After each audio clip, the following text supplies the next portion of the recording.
get the gragger off.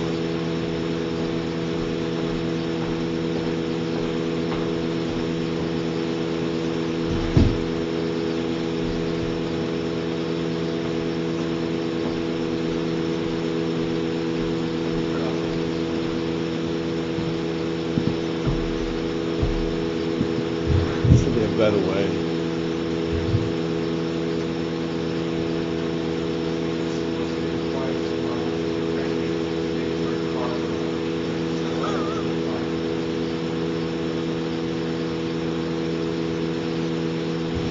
All right.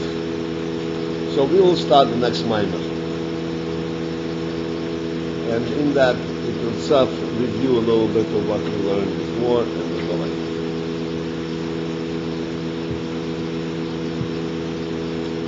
Vahi bayim hashmini. Vahi bayim hashmini. On the 8th day, that refers to the 8th day of the Miluim, and with the Mishkan.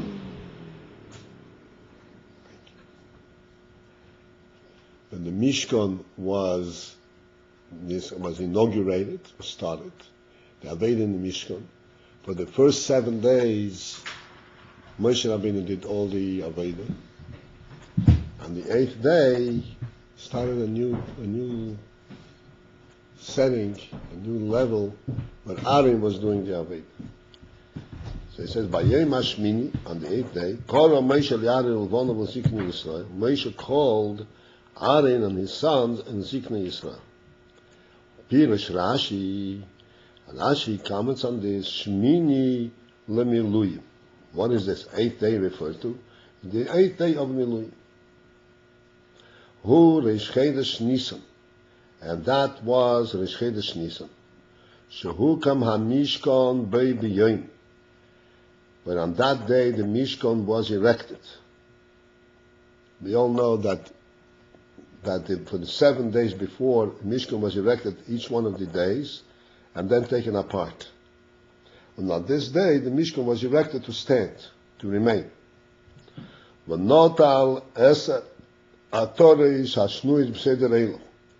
that day was coronated with 10 different crowns that are mentioned in Seder Elam. What is Hashnias? I'm sorry? Ateiros Hashnias? Atoris, crowns, I'm sorry. Eser Atoris, 10 crowns. Hashnuyois, that are learned, that are taught, that are mentioned, the Seder Elam. What's Seder Elam? That's a Seder in Seder Elam.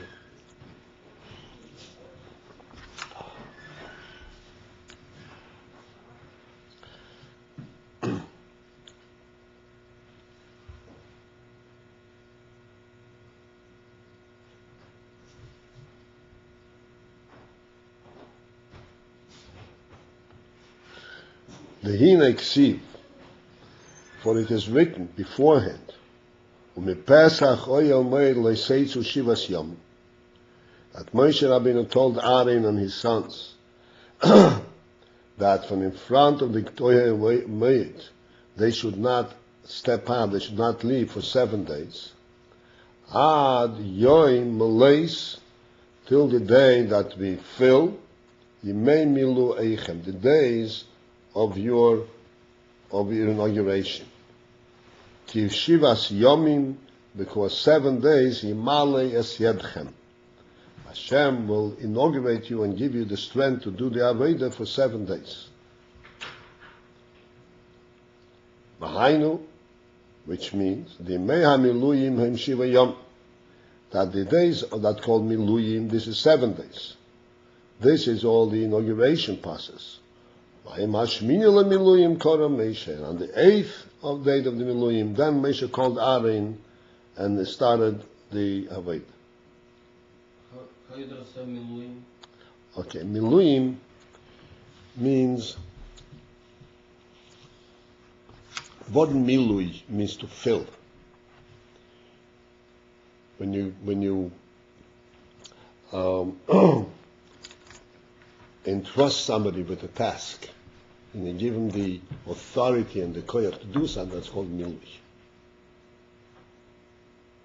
you give him the authority to accomplish, to do a certain function. Like when you elect a gabbai, so you mamala yodoi that he should run the shul, and he should think on the dima and scream out the alabiyove. Anybody else? And anybody who screams out Yalabiyova out without his authorization, he can take him to a rov. You usurp my position. And you get to wear strimal and Shabbos Bereshit. And he gets to wear strimal and Bereshit. That's right.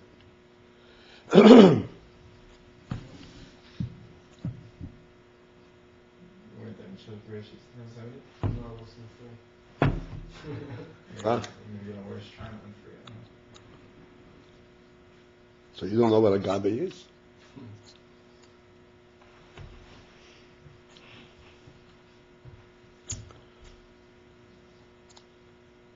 All right.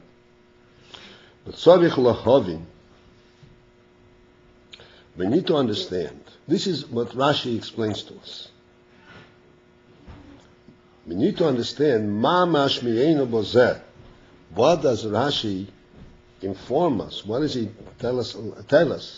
But the fact, the meforish that he explains, mishmini lemiluyim, that this is the 8th of miluyim. Sharei muvan hadover, since it is clearly understood, the kasher tchila mevur, that since that earlier it says clearly the meha miluyim hem shiva yom, that the days of miluyim, of inauguration, of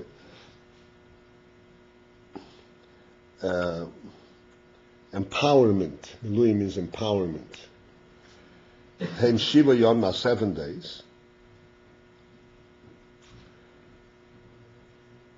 Hina yom hashmini, thus the 8th day, shebo achar hashiva, the miluyim, that comes after the 7th of the miluyim, hu shmini lemiluyim, it automatically is the 8th.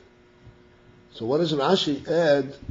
Clarity by adding the word shmini lemiluyim.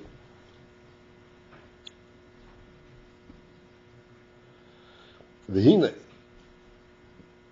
me'oim roi ad yoim lois imei milueichem. When Moshe Rabbeinu said that he should sit by the oil moed ad yoim lois till the day that you feel complete, imei milueichem, the days of your empowerment. Mashma, that seems to be saying, the Hashiva Yomim Atzmom, that these 7 days themselves, Hey Mimei HaMiluyim, these are the days of Miluyim. V'yachar kach, these are the days of Miluyim, and they complete the Miluyim, they complete the empowerment. V'yachar kach, and afterwards, Bo HaMilui, then comes that which fills Shememale es Imei HaMiluyim, that goes on top of the days Miluyim, and it fills the days of Miluyim. And now we need to understand what is the significance. Why do we need a day that fills Sheyemale Oisam, that should fill these days? These days are Memale, they are in the one. Why do you need another day that should fill them? What does it mean? Noisef al zeh, in addition to the fact, Shehem Atzmam Maleim, that these days themselves, the 7 days themselves, are full. So why do we need an 8th day to fill them? V'oid, another question, Ma bo lehoisiv, why does Rashi come to add be'inyan by mentioning Shenotal Eser Atoris? That this is the day that took, Notal means it took, Eser Atoris, 10 crowns. It was a day that had 10 separate, special things that occurred on that day. The lechoira, for seemingly einoi noigeya leinyan hamiluim, that has nothing to do to the inyan of miluim themselves. Ach mi pirushai mashma, but from Rashi's explanation, Rashi's comment, it seems the zeh shenot al eser atoros, that the fact that this day it had 10 crowns. It is just because it is the 8th of the Miluim, this is why it had these crowns. Crowns is the Rusniks, right? Yeah. Right. 10 special events. 10 firsts. You know what first means? Something that happens the first time.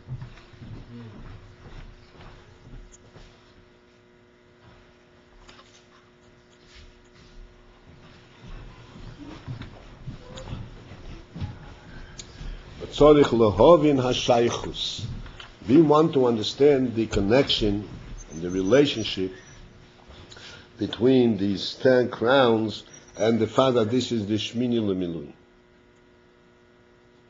V'oid, and another thing, Mahu oimro ikoro Moshe. What is the meaning of the pasuk when it says Moshe called Aaron Abonov and so forth, the Lechaoira? For seemingly Have Leilemer, he should have said simply by Yom Hashmin, that on the eighth day, by Yom Moshe said to them such and such. Umahu Kora Moshe. What is the meaning of Kora Moshe? That Moshe called. Umahu Zikna Yisrael. And where does Zikna Yisrael come into here? Because what Moshe was telling them was telling us something that pertains to Aaron and his sons, not to the Zikna Yisrael. They had to do the Avodah. L'hol being called Zeh, to understand all of this above. Yesh lahagdim tchilo mashinizboy leyil. We ought to revisit and think over again what we have learned before in the previous minor. So we explained there the oid from the Seder Avodas HaOdom, that what is the manner, what is the system, Seder, the system of Avodas HaOdom, of the Avodah of a person. The tzorich liyos tchilo, that first there has to be kol hamidos the Abba v'yira v'racham. That you have to have all the midas of Abba and Yira and Racham. We learned before, the union from Abba v'Yira, Rotza v'Shuv.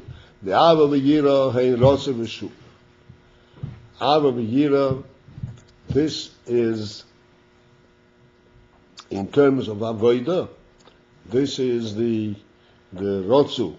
Abba means the Rotzu when one is running out of himself and wants to connect, and Shuv when he comes back to himself and recoils. The Abba Hirotzu, because Abba is Rotzu. V'Rotzu Zeh Hu Bebeizefani. Will be explained that this Rotzu comes in two manners. For Aleph, one manner of the Rotzu is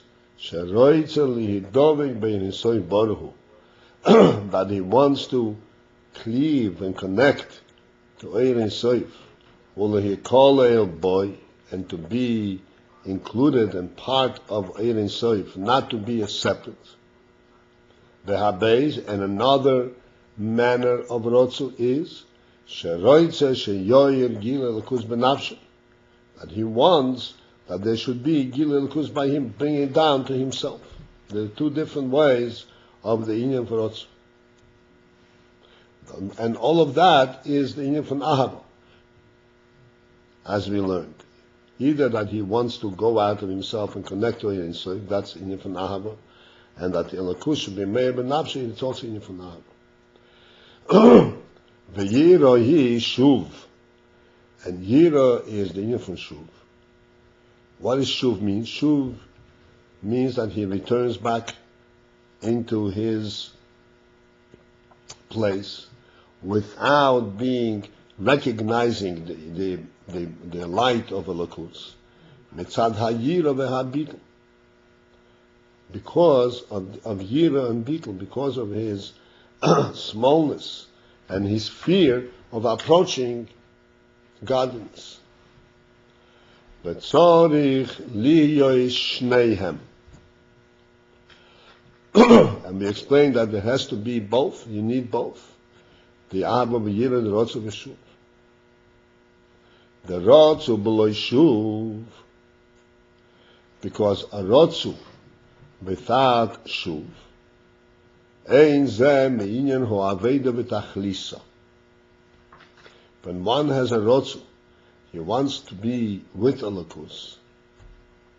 Sounds a very wonderful thing, but that is not the Tachlis. Tachlis means the end purpose of Aveda. Because the purpose of Aveda is to transform and to be mevared the world, to come back into the world and to work in the world. So therefore there has to be Shuv, otherwise it's not the real Aveda. He is really rising very high, but he's not accomplishing anything. V'shuv b'loi rotzu. On the other hand, to have a shuv without a rotzu, meaning he comes back into the world, but he didn't have a rotzu before. Efshar. That is altogether not possible. Lihayois, because since the mi'ach shaloi hoyo loi rotzu, since that he did not have a rotzu, mima yoshuv, where is he coming back from? One of the answer worked equally well in terms of ratzu. I mean, the Rebbe here uses two different ways to describe the lacking of each Aveda without the other. But seemingly, when you describe shuv, and you say, well, clearly you can't have shuv without ratzu, because without ratzu, what's the shuv? Where are you coming back from? So why not say the exact same thing about ratzu? Why not say you can't have ratzu without shuv, because if you weren't back before, where are you running to? Like why is there the difference in describing the fault of each particular Aveda without the other?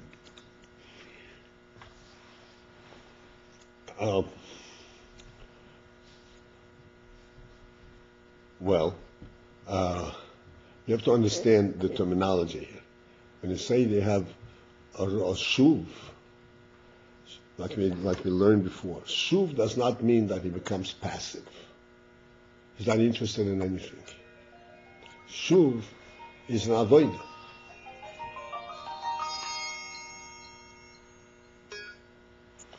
Shuv is an avodah.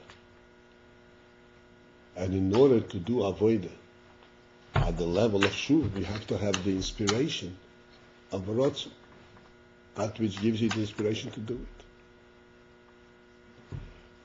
But rotzu itself, when does rotzu come back? Rotzu is not necessarily when he's doing avodah of shuv, although as we learned also, shuv allows for the next rotzu. But rotzu can start even without avodah. On the contrary, when he is in a distant state, and he does not feel any enlightenment of Elokus, he has a very great desire to come closer to Elokus. So Rotzu is not exclusively a response after the Shuv, after the Avodah of Shuv. It is like we say tshuva. Tshuva is a big rotzu. But in tshuva comes from a negative place. He's coming back from a negative, not from avodah. On the contrary, the further away he was, the stronger is the rotzu.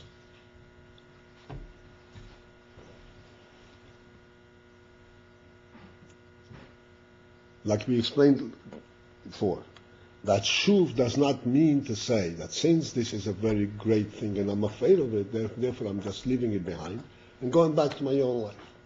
That's not shuv. Therefore, shuv has to have a rotza before. The rotza is the inspiration for the shuv. Rotsu you can do anytime, but Shuv you can do only after Rotsu. Right.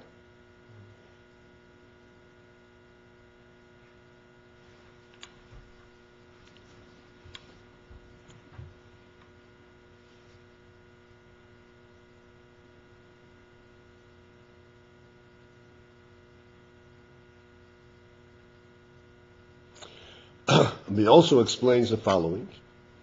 The Ahava Hukiruv. That although, this is all really summarizing what we learned in previous month, that even though that Ahava is a state of kiruv, becoming close, of closeness, misaneg, and there is actually delight, mehanachas ruach shenase kaviyochel lamayl. He is misaneg, he has delight from the nachas ruach that is lamaylo kaviyochel me'avidos, from his avodah, because he did, and that's his own, that's the Yahweh. V'chol tainug, and if there is a state of tainug, of delight is who his pastus with his rachmus. Delight means that one is in a state of openness. He is expressing himself. He is experiencing himself. His rachmus. He broadens up. V'hayira v'habitl, and fear and bitl heim kivutz. Yira and bitl are kivutz. Kivutz means that he is contracted, he is limited, he is into himself. V'hispashtus v'kivutz heim afochim. And these two states of hispashtus, of being open, and kivutz, of being concealed and controlled, heim hafochim, are opposites. Im kain, and therefore the question was, eich yiyeh oineg v'simchas hanefesh. How can there be oineg? How can there be delight and joy b'ho'aveido b'kabolasei machos shamayim shebo mitzad hashuv? How can there be delight in the Aveda of Shuv, which is Kabbalah Seir Machos Shamayim, which is the union from Kibbutz, where he is contracted? So we explained in Be'emes Tainug Zeh Bo Be'echod Mishnei Ho'inyon.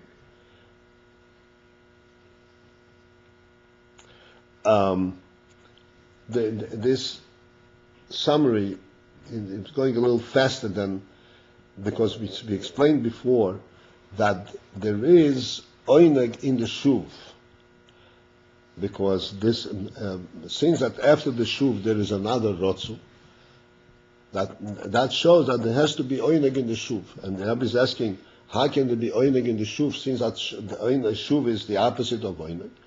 So he explained that this oineg ba me'echad mishnei ho'inyon. It comes in one of two ways. Aleph, one shebo mitzad oineg horotzu shekoidem hashuv. That this oineg is really a reflection of the oineg that he had previous to the shuv, from the rotzu. It's not an oineg in the shuv itself.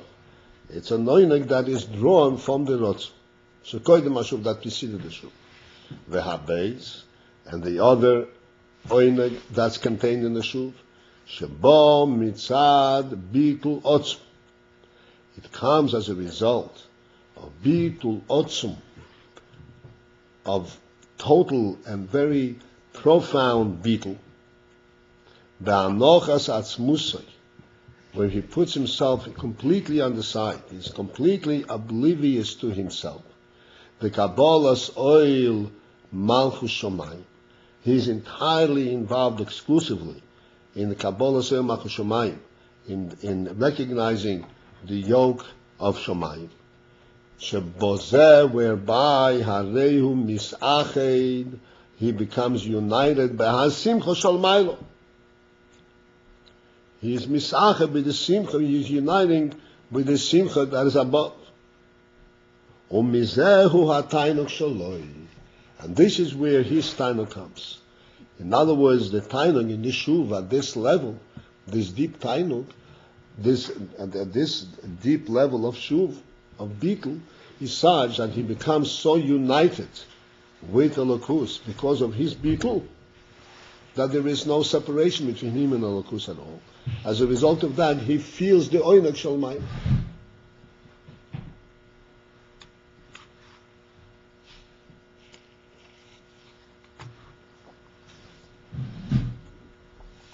This gives us, we discussed it then, I want to refresh this Inyan, that the Inyan from Kabbalah Soil Malchus Shomayim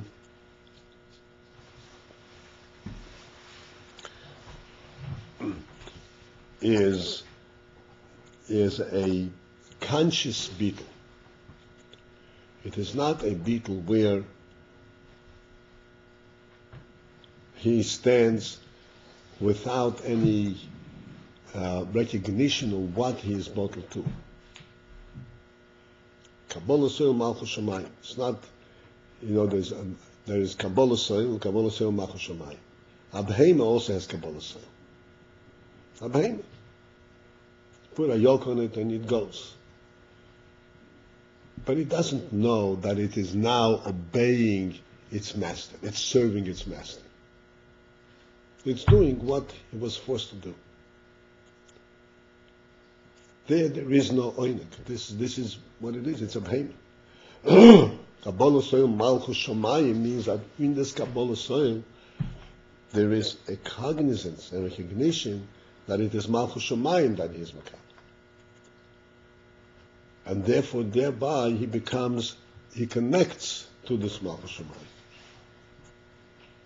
And this connection gives him the sense, and he experiences the greatness of Malchus Shamayim. Because he becomes one with it.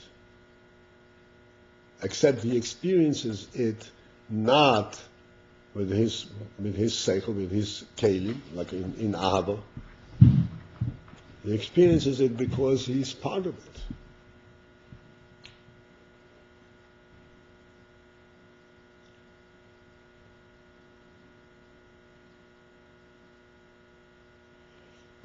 Connection, you mean he's understand or it's... Huh? Connection, it's mean he's recognized his Kabbalah Soil Makushma, so it's deeper connection.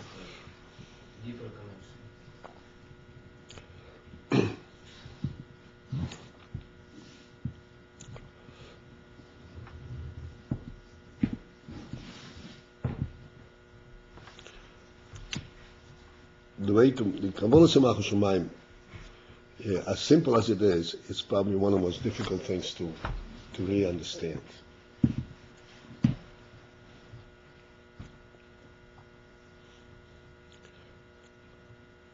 We can understand, like I said, Kabbalah soil like a behemoth.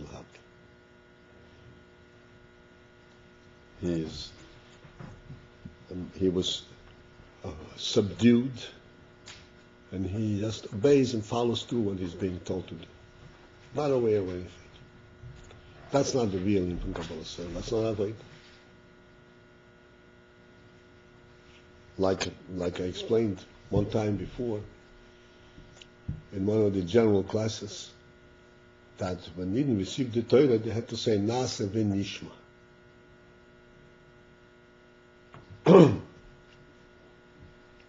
And then the Torah was given. Nasa means that they will accept whatever they're told. V'nishma. So the question is, if you look in the Torah, you'll see that before they said Nasa v'nishma, they said Nasa by itself. Twice. 2 times it mentioned in the Torah they said Nasa by itself, without Nishma. And it said that this Nasa was not enough for them to receive the Torah. When was the Torah given to them? When they said Nasa v'nishma.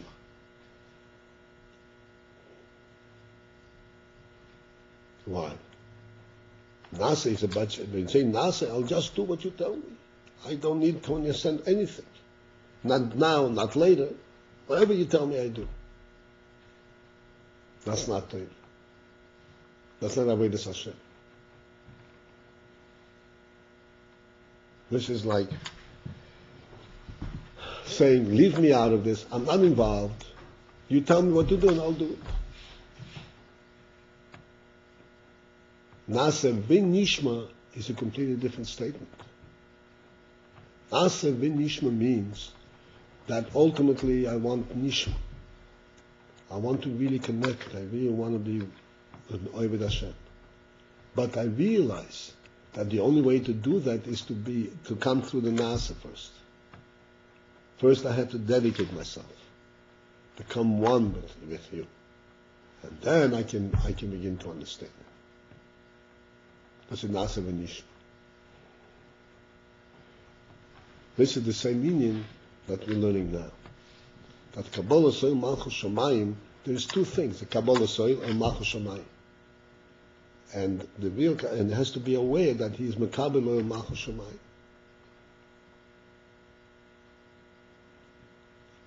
So to give you a shtickle example that we should be able to relate to it, it's like this.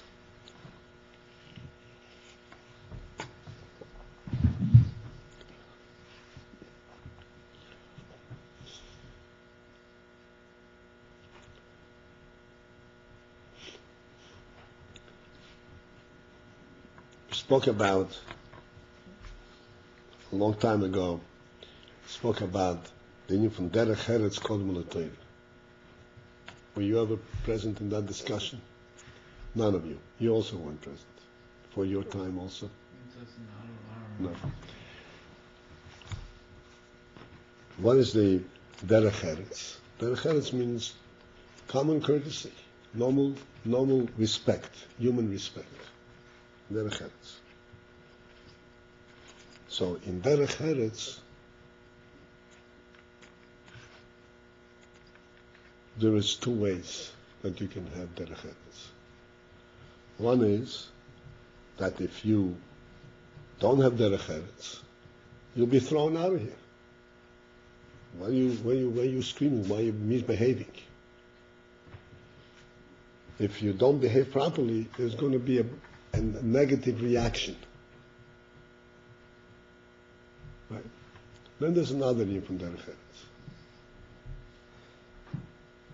Eretz. Derech Eretz, that you respect the entire situation, out of respect, out of recognizing the significance of the place that you're in. You have Derech Eretz.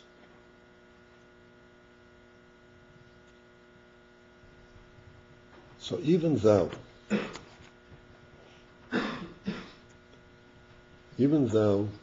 what you are doing is exactly the same thing, you're acting with respect. Except that in the first case, you're acting with respect not because you're respecting the place or the people, but because you're afraid for yourself. So you don't have a real sense, a real feeling for what you're doing.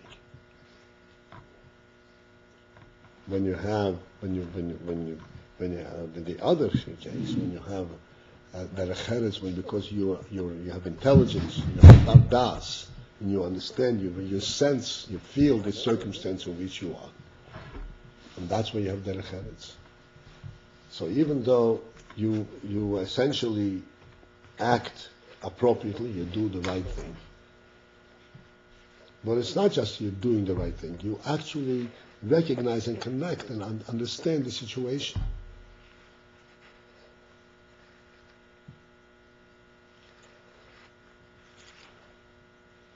I gave the example. You stand by a subway train. And the subway, you don't know what a subway train, do you? Subway train? Yeah. You know what a subway train is? Yeah. Do you know it?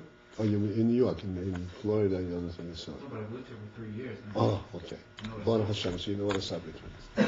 You stand on a subway platform, and the train comes, and the doors open, and the throng of people come out, and the throng of people want to go in. So there are two ways that this can occur. Either the two throngs just go one against the other, and maneuver their way around, or those who are outside stand on the side, allow them to leave, and then they come in. Okay.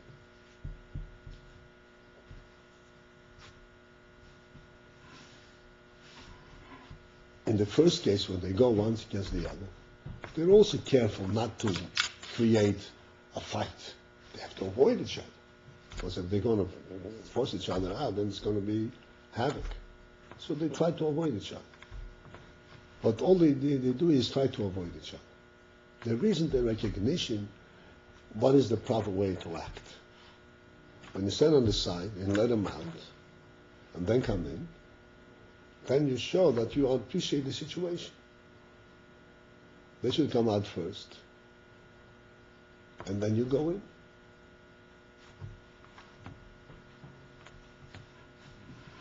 So even though in both cases you seemingly are avoiding clash, but there's a difference. In the first case, you're just avoiding a clash. You're not showing any recognition of the reason why you're avoiding clash, of respect. In the second case, it's not just avoiding clash. You are avoiding clash and with respect. You're showing a recognition of human respect.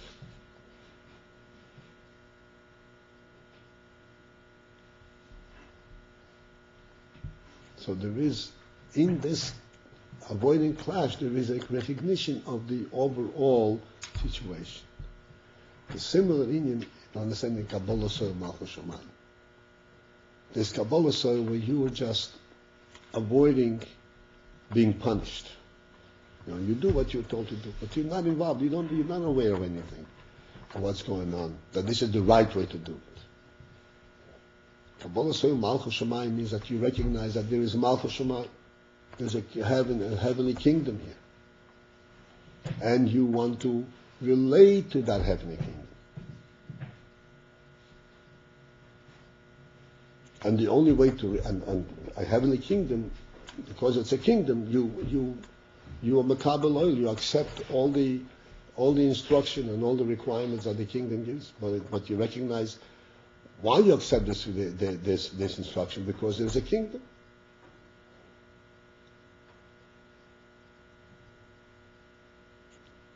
So in this Kabbalah saying Malchus Shamayim, there is already a recognition of the greatness of the Malchus Shamayim. And therefore there is an aspect of Oinig. Just in recognition that this is a Malchus. Even though you yourself are involved in Kabbalah self.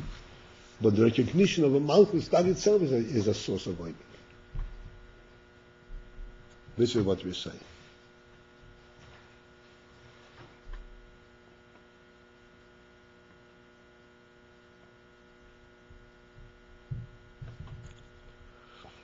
ביטל עוצם הנוחס עצמוס לקבול סיים מלכוס שמיים, וזה הרי מסחת בשמחו של המיילו, ומזהו התיינק שלו.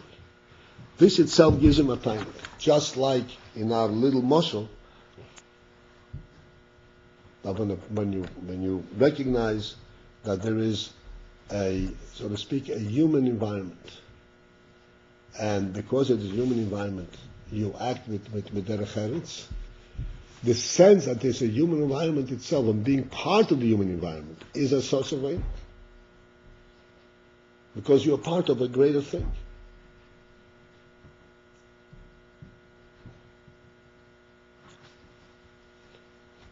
In Kabbalah Sim Malchus Shamayim, this is an enormous thing, because it becomes so bottom, meaning it becomes so united with the Malchus Shamayim, with the recognition of the Malchus Shamayim, that this is, the reality is the Malchus Shamayim, that then he becomes elevated by being part of the Malchus Shamayim.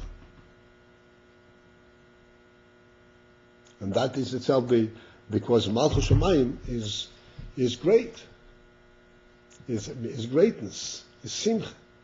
So he becomes part of that simcha.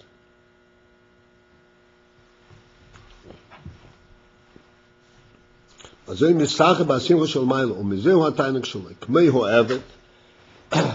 the Eved, the servant, who is dedicated completely with his entire self to the order, to the master. He is not an entity unto himself at all. So the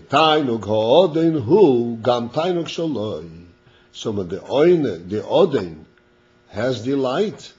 He too experiences delight.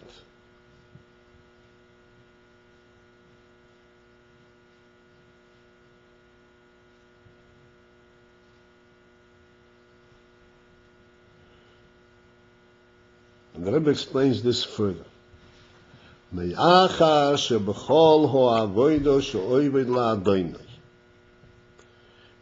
that in everything that he does for his master, so there, in everything that he does for himself, loy to him himself, there is nothing in it for him. Vehu atzmo, and he himself, lo yesh klal. He himself does not exist at all. The Hainu, which means the lois of bilvat, that not only is it true sheina mitzias liatzmai, that is not a separate mitzias, elo shelo yesh klal. He doesn't exist at all. Kichol mitzius mehusai, because in the whole, what does he stand for? What is his mahus? How do you define him? He is this entity that fulfills the avodah, the service of the master. Therefore, hine. So then, gam hatainuch shaloi hu rak tainuk ha'od. If he should experience delight, it is the delight of the master. He experienced delight alongside with the master. Bezehu, and this is the point that we made. That as a result of the avoid, in the avoid of Kabbalah Shemach Shemayim, Ba'anochas Kol Mahusa, when he puts his entire person down to the service, in the Tainuk Shalamaylo Hu Tainuk Shaloi. So then the Tainuk from above becomes his Tainuk.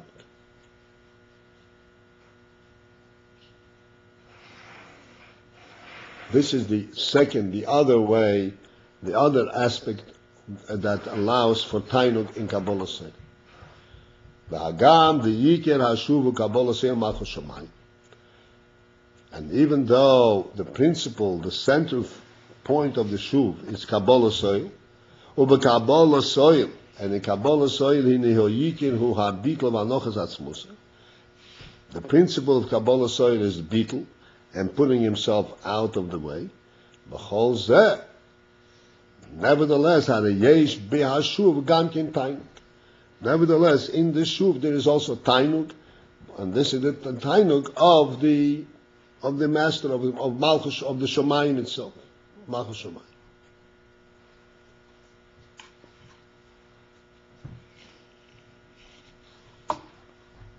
This is essentially what we learned previously in the previous month. We'll start right. This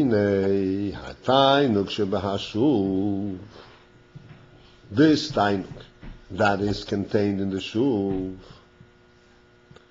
Hu ta'am b'sibo, this is also the reason and the cause, she'achar hashuv yiyeh rotzu, that after the Shuv, there will be a rotzu again.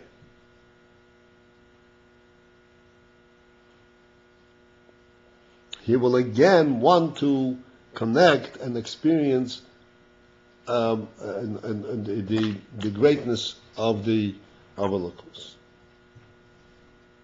Hainu, and that is the meyachad agam b'hashuv yesh gamkin eze tainug, that since that in the Shuv also there is some aspect of tainug in the Shuv itself. Hini alidei zeh misoirer, Therefore, as a result of this oinig that's contained in the shuv, he becomes aroused be'ahava utshuko lidovig belokus. He becomes aroused with an ahava and a desire and a longing lidovig belokus, to be connected to lokus. Bebechinos rotzu, in a rotzu manner of coming close and experiencing the lokus. V'choizer cholila, and that goes over and over again. Choizer cholila means it repeats itself continuously. What? You say chas v'chalila. Yeah, that's a different word, chalila. Chalila means like a circle. It comes back to itself.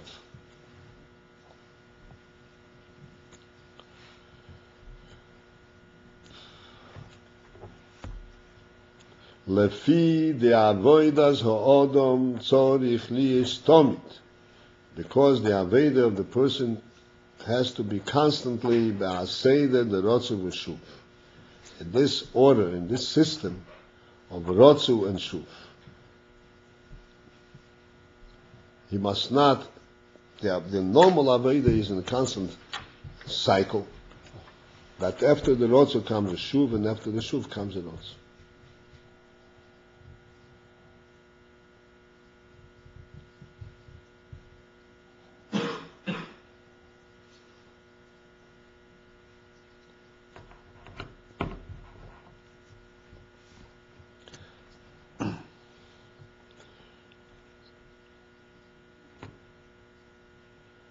It is important for us to stop for a moment again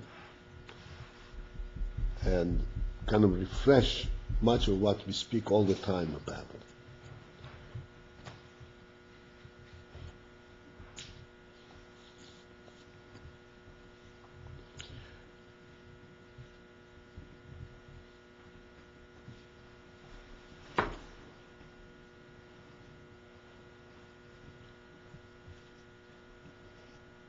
The Gemara says that in Mitzrayim, Eden was subjected to Avodas Perach. You know the term, Avodas Perach. What does the word Perach mean? Perach means that which shudders, breaks apart the person. And to give you an example of what breaks apart a person.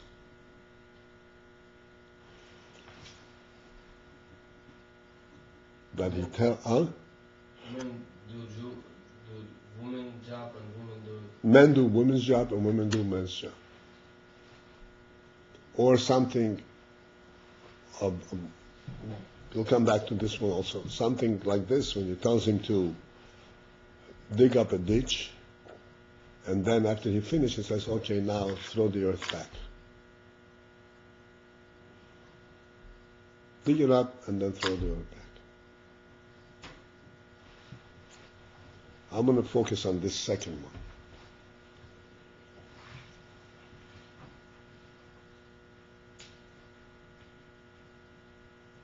Here he is a slave. Eden were slaves in Israel. And they were forced to do labor, forced labor.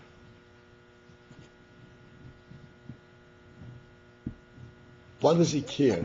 What happens as a result of his digging the ditch? He doesn't want to dig the ditch in the first place. So he's working hard to dig the ditch, and then he's working hard to throw the earth back. Okay, so he's working hard. But that's all it is. What difference would it make if he didn't throw the earth back? Or they used the ditch to put in a pillar and to build a house?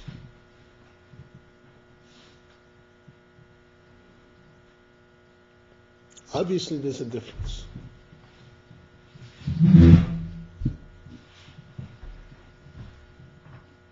Because a person has a complete structure. When a person digs, his mind is also involved, not just his hands. And the mind sees what's happening.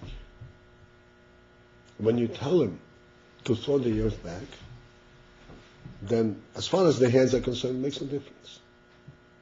The hands are doing exactly the same thing. But the mind is being destroyed.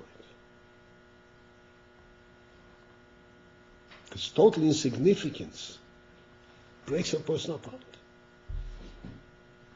Why? Okay, why? That's exactly the question which I want to ask. We have to, in this kind of situation, we don't ask a question. We focus in and try to identify with the thing and to get to the point and to understand why. It's not a question of an answer. This is the reality. The question is now, what's behind this reality? What is it that bothers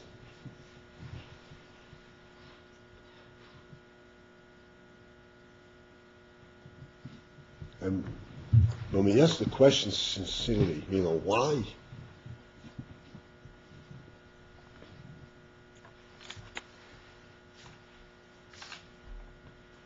Then we are not really connecting to the phenomenon.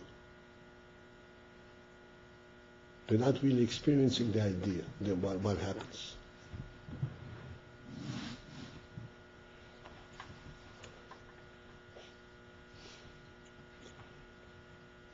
Every individual person, so this is a phenomenon of our time, every individual person lives, so to speak, an individual life. Everyone has his own neshama, has his own goof, he eats his own food, he sleeps in his own bed.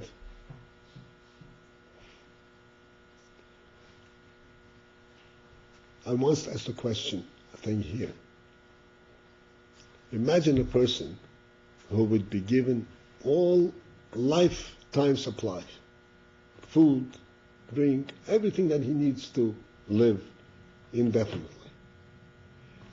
Put in a capsule and sent up into space.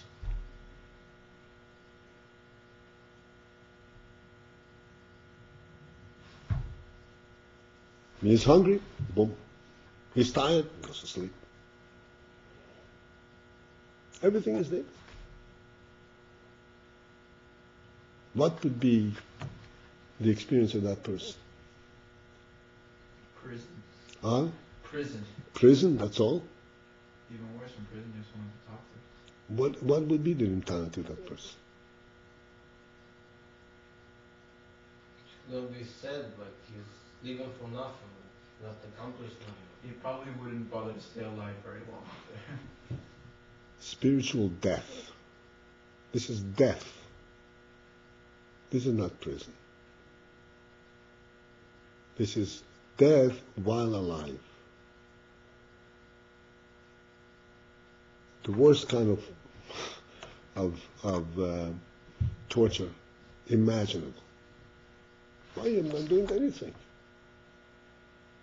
I'm giving him all that he needs. I even give him exercise machines. We can be strong. Be in shape.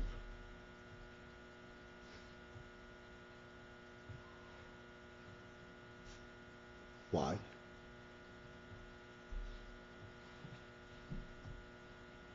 Because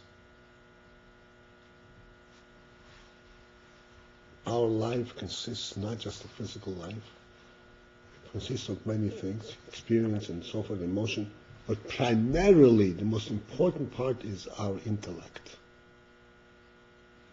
This is what justifies everything else.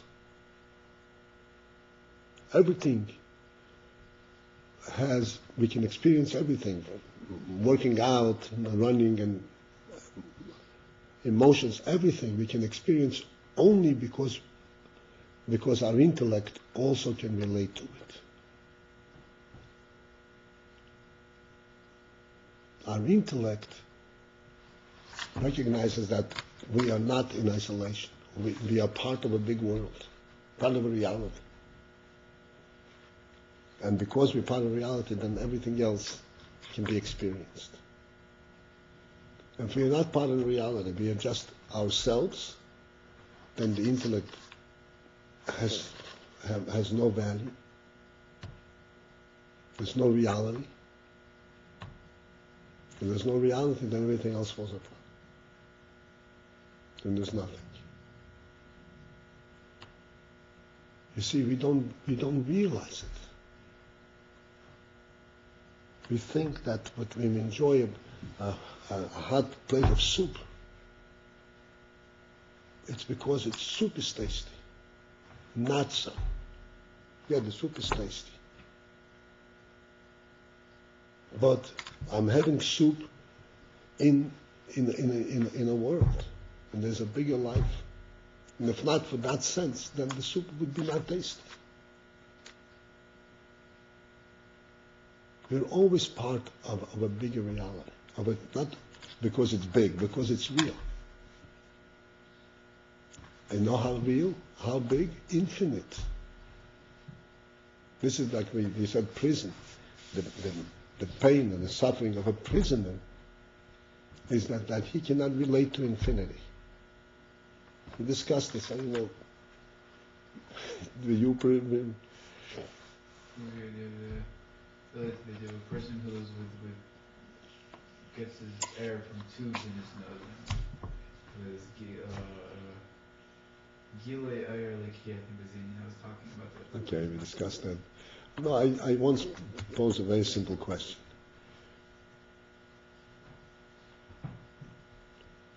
What's the suffering of a prisoner? Isn't a prison? In all decent lands, a prisoner who is suffering, who is being punished because of whatever it is, fraud, he's not a white collar, financial, so he's not a dangerous person. They don't keep him confined. So they can walk around. They can play ping pong, they can play tennis. So what's the suffering of a prisoner?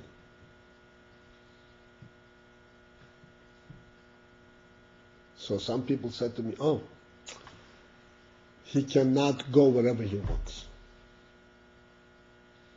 So you have to understand let's say he's let free. Comes out of prison. What happens when he comes out of prison? Right, the first thing he does starts running all over the place. What happens when he comes out of prison? Doesn't run any place. Obviously, there's something different. The difference is that a person, his mind, even if you're not aware of it, in his mind, a person relates to infinity. Everything, this little thing is real because it's part of infinity. A little piece of infinity. In a prison, he can't relate to infinity. He relates to the walls of the prison. That becomes his reality. And that's pain.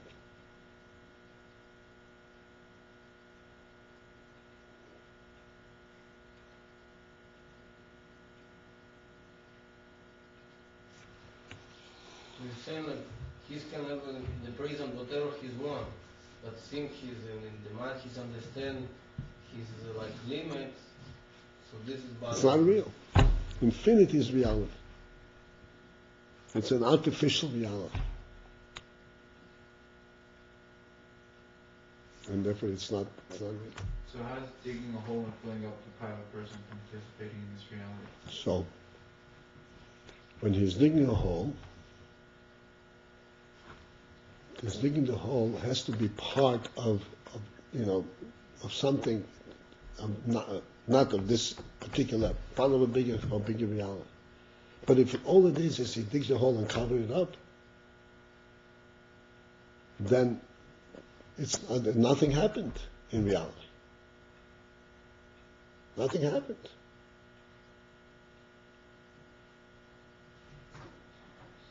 So it's not connected, his whole activity is not connected to reality. It's just He's digging, he's throwing the earth. That's what he made.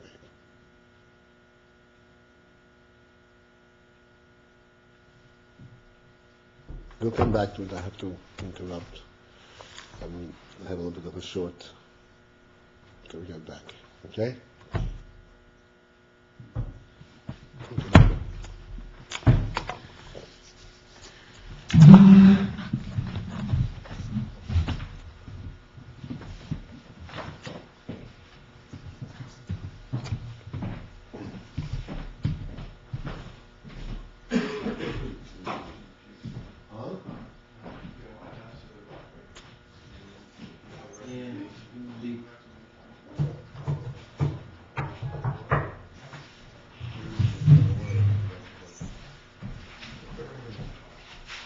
Right?